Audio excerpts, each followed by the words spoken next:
Merci d'avoir cliqué sur la vidéo. Si mon travail te plaît, n'hésite pas à liker, partager et à t'abonner bien sûr.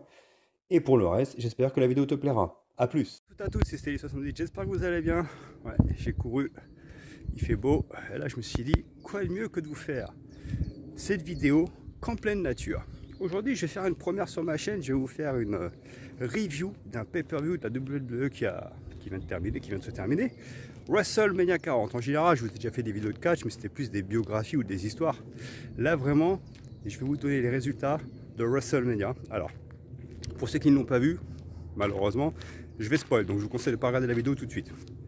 Mais pour les autres, si ça vous intéresse, j'espère que ça vous plaira. C'est parti.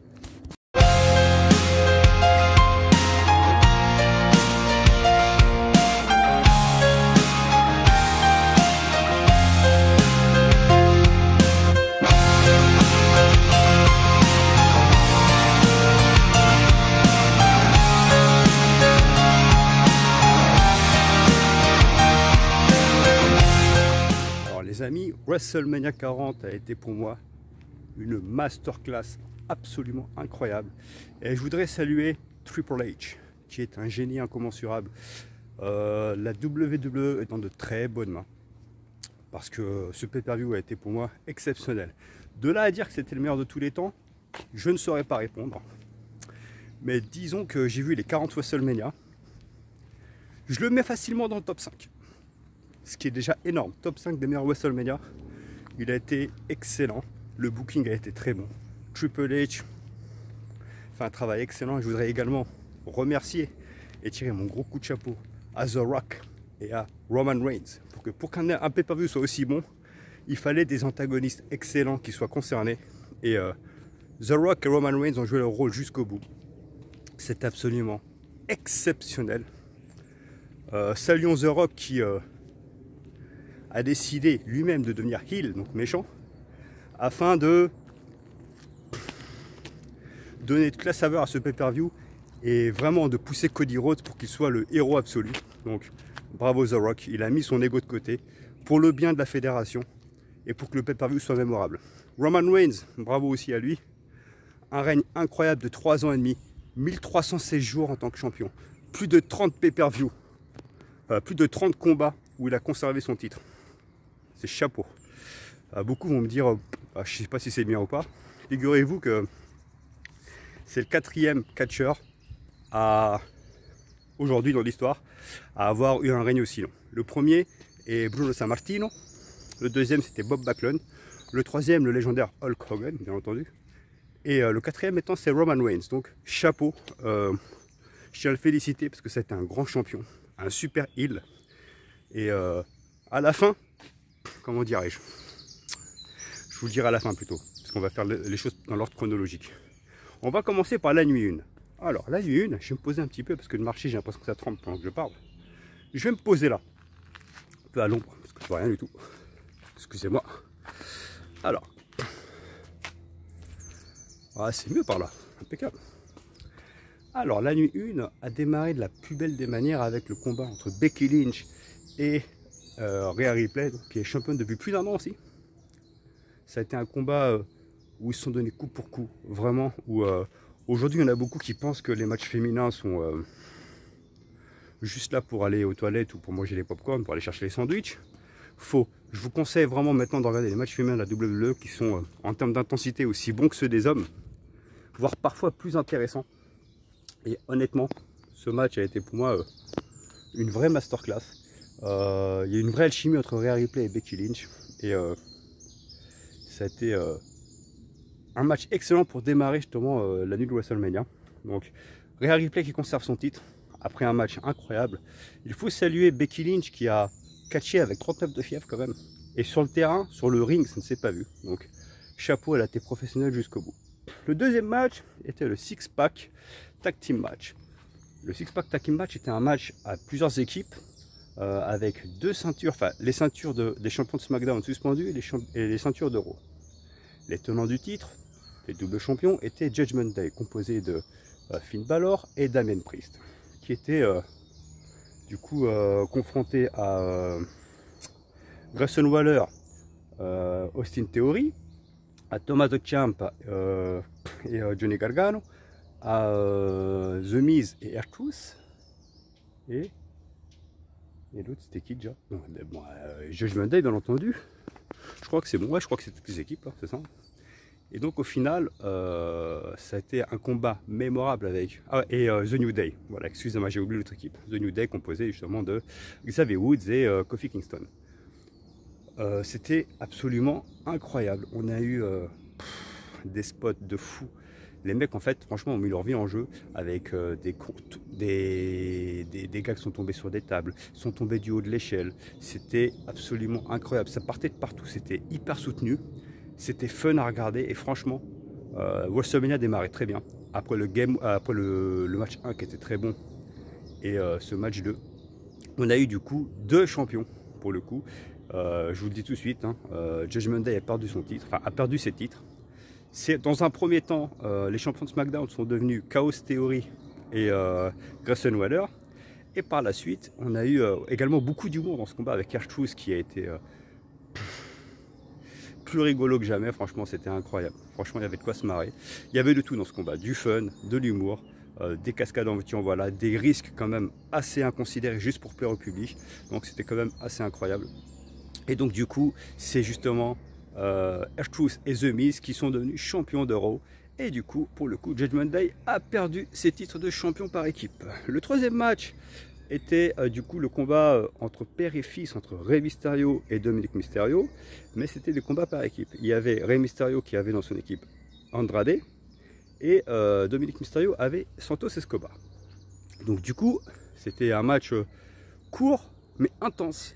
On a vraiment senti le style mexicain de la lucha libre. La lucha libre, en fait, c'est un style très aérien, très, comment dirais-je, c'est fait un peu cirque en fait. C'est vraiment beau à voir, c'est aérien, c'est dynamique. Et même si le combat a été court, il a été vraiment fun, vraiment très bon. Et chapeau à Rey Mysterio qui encore a plus de 50 ans et ultra agile. Le mec, franchement, il prend soin de lui, ça se voit, c'est un truc de fou. Il y a ensuite eu, alors pour finir, donc c'est Andrade et Rey Mysterio qui terminent et qui gagnent le match. Mais il y a eu une apparition à la fin assez étrange. C'est la fin du match qui a été décevante. On voit deux gars, deux lourds costauds, qui viennent taper Dominic Mysterio. Ce qui fait qu'en fait ça donne la victoire au final à Rey Mysterio et Andrade. Et ces gars-là cagoulés, on se demande qui c'était. Et quand on retirait leur cagoule, vu que le pay-per-view se déroulait à Philadelphie, hein, bah, c'était des joueurs de la NFL, en fait, de l'équipe de Philadelphie qui étaient là. Donc nous, en tant qu'Européens, si on ne fout pas trop la NFL, on s'en tape. Et pour être tout à fait honnête, je pense que les fans de Philadelphie, enfin les fans qui étaient sur le ring, étaient contents parce que voilà, c'était les gars de la NFL, ils sont venus vous faire un petit clin d'œil, c'était cool, c'était sympa.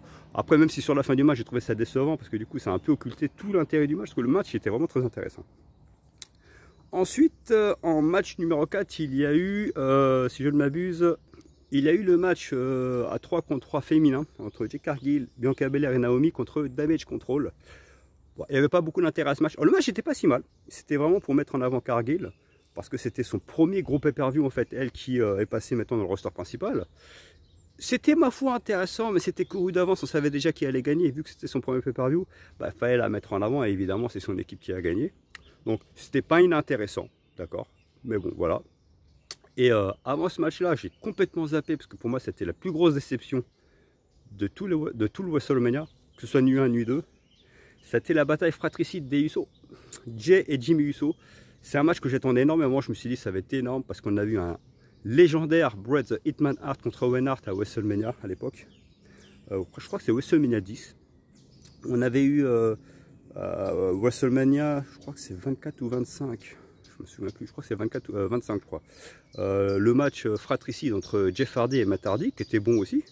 Et là, je me suis dit, les frères Uso qui sont en train de monter en flèche, qui bientôt, je pense, pourront vraiment prétendre à être champions du monde, hein, l'un ou l'autre, parce qu'ils ont beaucoup de talent. Bah, au final, le match s'est révélé être fade, assez soporifique, avec 3 coups. J'ai compté, je crois, 18 super kicks entre l'un et l'autre. Ça manquait de rythme, ça manquait d'intérêt, ça a manqué même de, je sais pas, d'envie de regarder. Franchement, j'ai été déçu. C'est un match que j'attendais énormément. Il faisait partie des combats que j'attendais le plus, mais comme beaucoup, je pense. Et c'est le match qui a déçu tout le monde au final. Ça a été assez vite expédié. Jey qui a battu son frère plutôt facilement, on va dire. Et puis voilà, on est passé à autre chose. Et puis après, il y a eu le combat des féminins, justement. C'était juste après. C'est que j'avais complètement zappé de parler de ce match-là. Et là, on a eu une masterclass absolue. Un match légendaire. Là, je me mets à marcher, pardon. Un match légendaire pour le titre intercontinental entre Gunther et Sami Zayn. Et là, on voit qu'on était à Philadelphie. Je pense que la WWE a voulu faire un petit peu, rendre un petit clin d'œil à Rocky. Parce que Gunther, qui est un bus, hein, franchement, c'est un monstre le mec, faisait un peu penser à Ivan Drago. Et Sami Zayn un peu à Rocky Balboa, parce qu'on a vu une sorte de... Avant qu'il rentre sur le terrain, pas sur le ring, on le voyait en caméra à l'épaule façon film, un petit peu, en train de s'entraîner, d'avoir des doutes avec sa femme, son gosse et tout. C'était beau en fait. Lui qui avait ce doute en lui. Et en fait, je pense qu'ils ont voulu vraiment faire un peu une sorte de Rocky 4 avec ce Gunther, le mec inarrêtable, champion intercontinental depuis plus d'1 an. Je précise quand même que Gunther est le champion intercontinental à la plus longue longévité de l'histoire de la WWE. Donc c'était quand même un sacré adversaire qu'avait Sami Zayn. Donc voilà. Et Gunther, je tiens à le féliciter parce qu'il a quand même redonné de l'intérêt à la ceinture intercontinentale. Ça a donné un vrai challenge. Maintenant, à chaque combat contre Gunther, c'était pour savoir s'il allait enfin perdre sa ceinture. C'était énorme.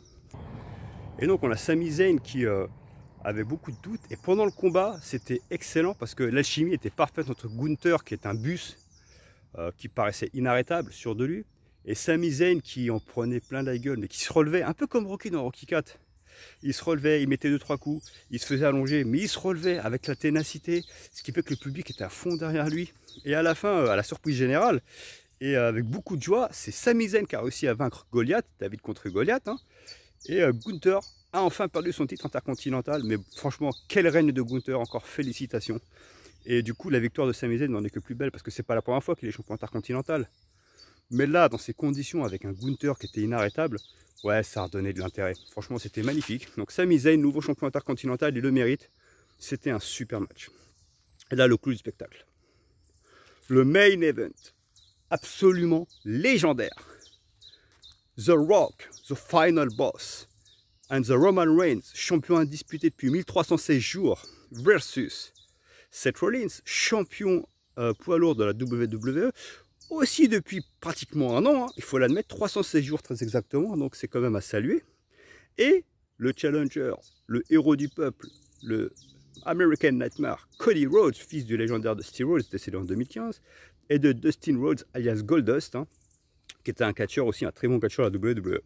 Et l'intérêt de ce match est justement que si The Rock et Roman Reigns gagnaient, et ben le lendemain, à la nuit 2, parce que Cody Rhodes ayant remporté Royal Rumble 2024, il a son match de championnat contre Roman Reigns lors de la nuit 2. Et ben l'intérêt est que si The Rock et Roman Reigns gagnent, et ben la Bloodlines fera ce qu'ils voudront dans la nuit 2. Ce qui fait que Cody Rhodes aurait peu de chances de gagner le titre, tout simplement. Si en l'occurrence c'était Seth Rollins et Cody Rhodes qui gagnaient le match, et ben c'était complètement différent. La Bloodline n'apparaîtrait pas en fait dans le main event et ce serait un véritable 1 contre 1 à l'ancienne contre Roman Reigns et Cody, et le meilleur l'emporterait, tout simplement. Et donc du coup l'intérêt était réel dans ce pay-per-view. C'était pas juste un match des étoiles, parce que franchement c'était rêvé de voir ces 4 en train de s'affronter. Vous imaginez The Rock, Roman Reigns, Seth Rollins, Cody Rhodes, mais voilà le combat de malade. Et au final ça a été un combat absolument incroyable. Déjà les entrées, que ce soit celle de Cody, celle de Seth, celle de The Rock, oh là là là là, incroyable, ou celle de Roman Reigns, elles ont été incroyables. Mais le combat en lui-même, il a duré 45 minutes. Je les ai pas vus passer. C'était tellement intense. Alors il y avait des moments où c'était plus calme, parce qu'ils doivent aussi reprendre leur souffle les catcheurs, mais c'était très intelligent. Quand il y avait ces moments d'accalmie, on sentait qu'il y avait cette baston de regard, comme on dit, ce côté psychologique où ça se regarde méchamment, ça essaie de dominer l'adversaire sur le plan mental. Et nous, quand on regardait le match, on le ressentait. Et en fait, ça donnait de l'intensité. C'était une masterclass de A à Z. Donc, au bout de 45 minutes d'un combat acharné où The Rock, franchement, bravo, hein, ça fait 10 ans qu'il n'a pas catché, il n'a pas montré un seul moment qu'il pouvait être fatigué, il a tenu les 45 minutes. Chapeau. chapeau, vraiment chapeau. Et on a eu une cohésion entre Seth Rollins et Cody Rhodes. Incroyable. Je pense qu'il pourrait être un jour associé pour être champion par équipe parce que franchement, on a vu une alchimie entre eux qui était exceptionnelle. Et donc au final, après un combat aussi acharné, c'est The Rock et Seth Rollins qui ont remporté le combat. Ce qui fait que dans le main event de la nuit 2, ça va être la merde pour Cody. Ouais, parce qu'en fait, il n'y aura aucune règle. Donc toute la Bloodline pourra arriver pour foutre la merde pour empêcher Cody d'être champion. En tout cas, cette nuit 1 s'est terriblement bien terminée. Et au final, si on me demande le résumé de la nuit 1, c'était un très bon pay-per-view. Mais je vous dirais pas au point d'être le pay-per-view légendaire que nous avons vendu la WWE. Parce que le match des frères Russo a été une déception quand même. Il n'a pas été très bon. Je vous dis, le match féminin à 3 contre 3 a été sympa. Mais quand on parle d'un show exceptionnel, légendaire, numéro 1 de l'histoire, bah, il faut que tous les matchs soient au top. Après, on a eu, je vous dis, le match d'ouverture excellent, le Six Packs Leather Match qui était très bon, le Rey Mysterio, Andrade, Santos Escobar et Dominic Mysterio qui était très bon aussi, qui était bon, court mais bon. Donc il était dans la continuité. Un Sami Zayn Gunther exceptionnel et un main event incroyable. Donc là, si on me dit ce que je pense de la nuit 1, très bon, vraiment très bon. Ils s'en faut très peu pour que ce soit excellent. Mais je vous dis, c'est le match féminin qui était sympa, mais bon, il était juste là pour meubler. Et la déception des frères Russo, tout simplement. Maintenant, passons à la nuit 2, les amis. C'est parti. Et là, par contre, la nuit 2, si vous me dites ce que j'en ai pensé, masterclass. Un pay-per-view légendaire. Je crois que ça a été le meilleur pay-per-view, de toute façon, dans l'ensemble, de certainement ces 15 dernières années. Incroyable. Il n'y a pas eu un match acheté. On démarre le match d'ouverture exceptionnel entre Drew McIntyre, le challenger, face à Seth Rollins, qui a combattu la veille quand même. Et il s'est blessé la veille, vous allez comprendre. Et avec Cody Rhodes, ce qui fait que ce match était excellent. Et malgré ses blessures, Seth Rollins a donné ce qu'il a pu, a fait ce qu'il a pu. Et l'intensité du match était folle. Drew McIntyre est un excellent catcheur, franchement. Et Seth Rollins aussi, mais on sent qu'il était diminué. Physiquement, on le voit. Et à la fin, c'est Drew McIntyre. Et là, c'était excellent. En termes de mise en place, c'était excellent. Donc Drew McIntyre gagne le titre. Il est content. On est même ému parce qu'il a les larmes aux yeux. Ça y est, il a son WrestleMania moment. Et là, qu'est-ce qu'il fait? Il y avait CM Punk qui était dans la table des commentateurs. Et qu'est-ce qui s'empêche? Qu'est-ce qu'il fait? Au lieu de fermer sa gueule, de savourer son titre et se barrer, il va chambrer CM Punk. Il va chambrer CM Punk. À un moment donné, pendant le match, c'était énorme. Il prend le téléphone, il tweet en direct en disant je me fais chier. J'ai pas de combat, j'ai pas d'adversaire face à moi. Ça, c'était marrant aussi, franchement, parce que le tweet, en fait, il est réel. Hein. On voit sur Twitter, on le voit encore le tweet. C'est trop marrant. Franchement, c'était super bien fait. Et donc, il va chambrer CM Punk. CM Punk, à un moment donné, s'énerve. Il en profite pour cogner Drew McIntyre. Et là, on entend la musique de Damian Priest qui vient cacher sa manette Money in the Bank. Donc il arrive, il assomme, il met un coup de mallette dans la tête de Drew McIntyre, il assomme, il le prend, il le rentre dans le ring, il lui fait son finisher. Et du coup, il devient un champion. Donc Drew McIntyre a été champion 5 minutes. 5 minutes. Et là, c'était hilarant parce qu'on voyait CM Punk qui était plié en 4, qui applaudissait, qui était mort de rire. Mais franchement, on était tous morts de rire. Et en fait, c'était un moment mémorable parce que ça a lancé de la meilleure manière la nuit 2. Et Damian Priest, du coup, qui devient champion, alors que Drew McIntyre, il rêvait de ce moment. Et au final, bon, je pense qu'il redeviendra champion parce qu'il est exceptionnel. Mais c'était tellement bien fait, c'était tellement beau. Et Damian Priest, peut-être un très bon champion parce que c'est quelqu'un qui a énormément de talent. Donc, très bon démarrage. Franchement, c'était excellent.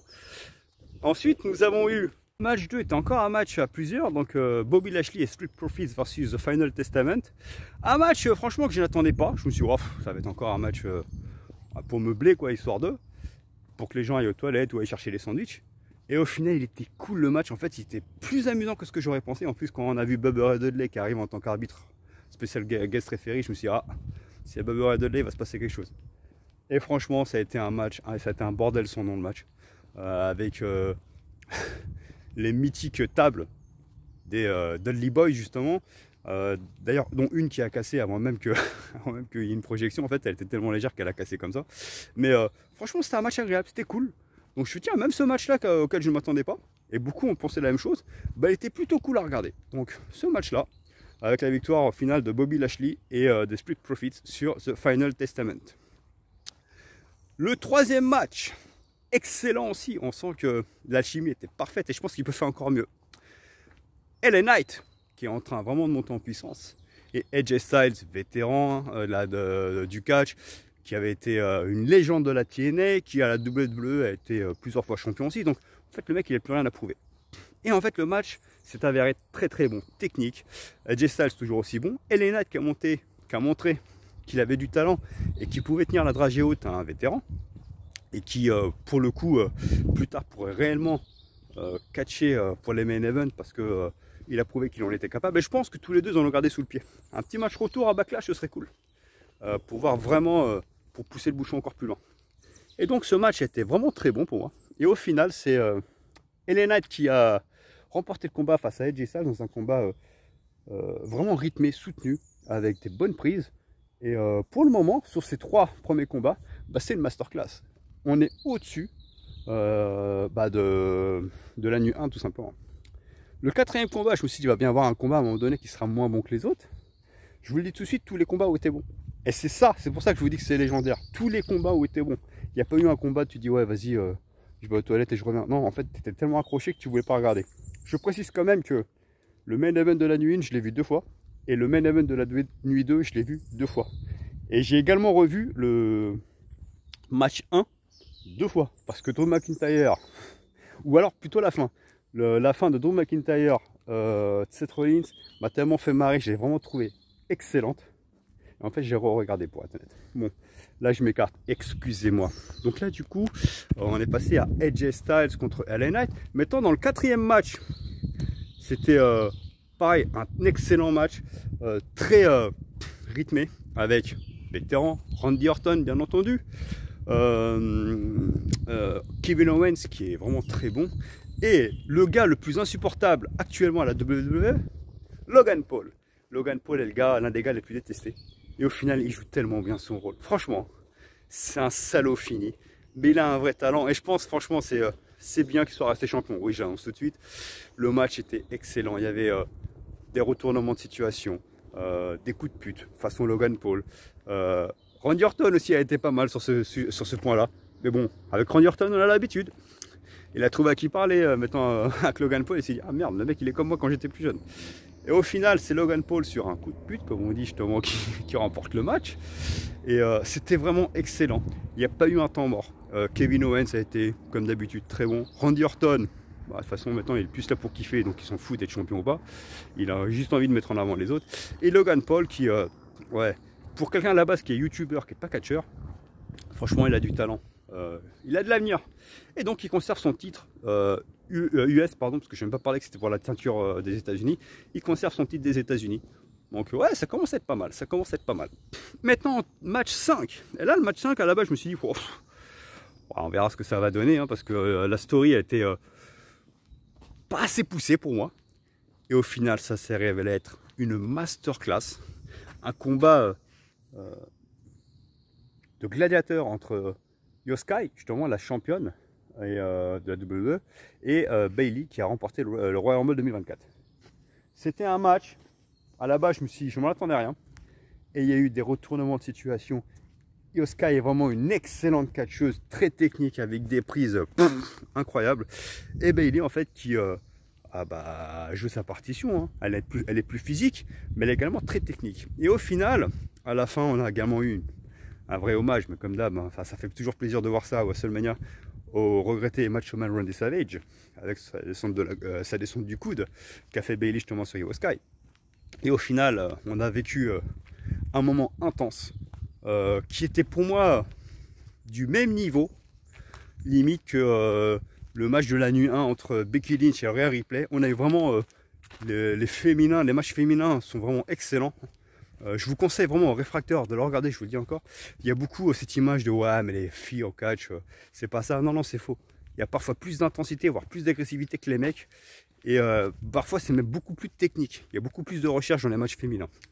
En tout cas, ce match a été excellent. Et là, clou du spectacle. Le clou du spectacle, je vous parle bien entendu du main event. Roman Reigns dirait Christophe Agius. Champion incontesté de la WWE contre le héros du peuple, The American Nightmare, Cody Rhodes. Les entrées ont été magistrales. Le public était comme un dingue lors de ce pay-per-view, je vous l'ai pas dit. La nuit, on l'entendait moins. Alors sur la nuit 2, c'était une folie absolue. C'était, ça rajoutait de l'ambiance. Même nous, ça nous mettait des frissons. Et le match a été... Je l'ai vu 2 fois. Incroyable. Cody Rhodes est un excellent catcheur. Roman Reigns est un excellent catcheur. Et il y avait des contres de ci, de là. C'était Roman Reigns qui dominait. D'un coup, c'était Cody Rhodes. À un moment, c'était Roman Reigns. Et c'est vrai que Roman Reigns joue parfaitement le heel. Parce qu'il y a un moment donné, quand il dominait Cody Rhodes, il était trop marrant parce qu'il se permettait même de fanfaronner en parlant au calme avec Polyman. Tranquille, il était là. Alors ça va et tout, tac tac. Alors que l'autre, il était sur le ring en train de se taper. Ça amène ce côté vraiment enfoiré, qui est très plaisant. Et j'ai vraiment trouvé que Roman Reigns était vraiment un très bon champion, faut être honnête. Oui, je dis était, parce que vous allez comprendre. Donc, le match était vraiment indécis. Et à un moment donné, Cody Rhodes commence à prendre l'avantage et il s'apprête à gagner le match. Et là, on voit Jimmy Uso qui lui met un super kick dans les dents. Là, on se dit, bon, c'est fini. Bloodline Rules, c'est bon, c'est fini. Comme d'habitude, les cousins venaient des Roman Reigns et puis c'est terminé. Et là, on voit Jey Uso qui vient défoncer son frère pour sauver Cody. Et du coup, il lui fait un spear et il tombe dans les rambardes de sécurité en bas sur des tables. Donc ils disparaissent tous les deux de la circulation. Je dis, ah merde, ah ouais. Donc le match continue. À un moment donné, Cody Rhodes, pareil, s'apprête encore à gagner en se disant enfin la bonne. Et là, il y a l'enfoiré de Solo Sikoa qui arrive, qui lui met un Samoan Spike dans un Samoan Spike. Donc qu'assomme Cody. Il tire par les bras Roman Reigns. Il lui fait faire tomber. Cody se relève. La foule est en délire. On se dit, oh, putain. Et là, il pète un câble. Il pète un câble Solo Sikoa, il crie sur le chef tribal quand même, sur le Tribal Chief, sur Roman Reigns en disant allez, il faut finir l'histoire, vas-y, dépêche-toi, dépêche-toi, dépêche-toi. Et là, Roman Reigns qui est un peu sonné se relève, il dit je sais. Il fait un spear, mais il découpe Cody Rhodes et en même temps, Solo Sikoa, pendant le spear de Roman Reigns, lui fait encore un Samoan Spike. Donc il s'est pris 2 coups spéciaux d'un coup dans les dents, Cody Rhodes. Là, on se dit putain, c'est terminé. Voilà, c'est mort. Là, l'arbitre fait le compte de 3. Cody se relève. Et là, la foule est en délire. Solo Sikoa pète un câble. Et là, on pense que c'est la fin et on entend la musique de John Cena. John Cena qui arrive. Et la foule est en délire. Qui éclate Solo Sikoa. Qui fait son AA à Roman Reigns. Qui ensuite fait son AA à Solo Sikoa à l'extérieur sur la table des commentateurs. Et là, on se dit, waouh, la folie. Et là, on entend la musique du Final Boss, The Rock, qui débarque face à John Cena. John Cena lui fait le signe du You Can See Me. Sauf que The Rock, en fait, est plus rapide, lui fait un Rock Bottom et il allonge Cena. Il enlève ensuite sa ceinture. Et là, on entend la musique du Shield. Donc là, The Rock qui regarde, il fait putain, mais c'est pas possible. Le Shield, en fait, était l'équipe emblématique qui était composée de Seth Rollins, Dean Ambrose et Roman Reigns qui arrivaient des tribunes, en fait. On savait jamais d'où ils arrivaient. Donc là, on voit The Rock qui cherche, il comprend pas. Et là, on voit Roman Reigns qui s'est relevé entre temps, qui arrive et qui met un Superman Punch dans la tête de Seth Rollins. En fait, c'était Seth Rollins qui était arrivé avec cette tenue en fait du Shield et qui s'est fait assommer par Roman Reigns. Ça a permis à Cody de gagner du temps. Et là, du coup, on voit The Rock qui s'apprête à prendre sa ceinture, à fouetter Cody, d'accord? Et là, on entend la musique du Undertaker. Et là, c'était un truc de folie. La foule était en ébullition totale. Même moi, devant la télé, j'étais comme un ouf. Je me dis, oh putain, c'est pas possible. Et là qu'on voit Undertaker, The Rock se retourne. The Undertaker lui fait un chokeslam. D'accord? Ensuite, la lumière disparaît. Et Undertaker disparaît. Et il n'y a plus The Rock. En fait, il ne reste plus que Roman Reigns et Cody Rhodes. Donc, tous les deux se relèvent. Roman Reigns s'apprête à lui faire un spear. Cody Rhodes le contre. Et là, il lui fait son coup spécial. 1 fois, 2 fois, 3 fois. Et là, pour le coup, ça y est, Cody Rhodes est champion de la WWE, enfin, champion indisputé de la WWE. Et après 1300 jours, Roman Reigns cède son titre. Et là, c'était une folie. Beaucoup d'émotions. J'ai eu les larmes aux yeux, pour être honnête. C'était tellement beau. L'histoire qu'a qu'ont fait Triple H, The Rock et Roman Reigns pour mettre en avant, pour pousser en avant Cody Rhodes a été excellente. Ce qui fait que ça a amené à ce final absolument incroyable, mémorable. Et si vous voyez sur YouTube, on ne voit pas lors du combat, sur YouTube, je ne sais plus si c'était un fan qui filme, pendant le tombé de Cody Rhodes sur Roman Reigns, on voit Roman Reigns qui perd, hein, qui a un rictus. C'est genre qu'un rictus, il est content. Et on sent que du bout des lèvres, il dit à Cody Rhodes, congratulations. Donc je pense que même Roman Reigns a été content de donner son titre à Cody Rhodes en disant, allez, on peut tourner la page, c'est ton moment, kiffe. Et je trouve que cette alchimie est vraiment excellente, est vraiment très belle. J'ai trouvé ça vraiment émouvant. Et ensuite, à la fin du combat, ça faisait comme la WrestleMania 10 quand Bret Hart avait été champion. On a l'envahissement du terrain de pratiquement toutes les... Enfin, de gros stars de la WWE, John Cena, CM Punk, Kevin Owens, Sami Zayn, Jey Uso, Randy Orton et la mère de Cody Rhodes qui est là, Cody qui pleure, qui a les larmes aux yeux pour son père, parce que le but c'était de finish the story, c'était de gagner le titre que son père n'a jamais gagné. Donc il y avait beaucoup d'émotions, on le ressentait. Et ensuite, Cody prend le micro et il demande à Bruce Pritchard et à Triple H de venir sur le terrain. Parce que sans lui, en fait, il ne serait pas revenu à la WWE. Je vous précise que Cody, en fait, était à la AEW, hein, dernièrement. Ah ouais, Cody avait quitté la WWE, ça faisait quelques années qu'il était à la AEW. Donc là, c'est Triple H et Bruce Pritchard qui l'ont fait revenir. Donc il la remercie, on voit Bruce Pritchard qui arrive, très ému, qui prend dans les bras Cody. Triple H qui arrive, très ému, on sent qu'il se parle, Cody pleure, Triple H a les larmes aux yeux. Donc c'est un moment d'intense émotion. Et ouais, non, c'était beau, franchement c'était magnifique. Même moi j'avais les larmes aux yeux, je vous dis, c'était vraiment excellent. Cody descend, il salue les commentateurs, donc Michael Cole qui pleurait aussi, ils se sont pris dans les bras. Il a salué tous les caméramans. On voit que c'est un mec qui a bon cœur. Et là, à un moment donné, j'ai tiqué. Je vois qu'il y a Seth Rollins, dans le fond, pendant que Cody célèbre, on voit que Seth Rollins, il n'arrive pas à descendre du ring. Et c'est Kevin Owens qui l'aide à descendre, on voit que Seth Rollins, il galère.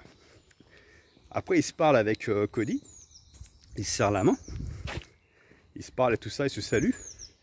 Et pour moi, déjà, lors de la nuit 1, Seth a dû se blesser. On voit qu'il n'était pas bien. Même contre Drew McIntyre, on sent qu'il serre les dents, il se bat, hein, il est professionnel, mais on sentait qu'il y avait quelque chose qui n'allait pas. Il était moins fluide que la veille.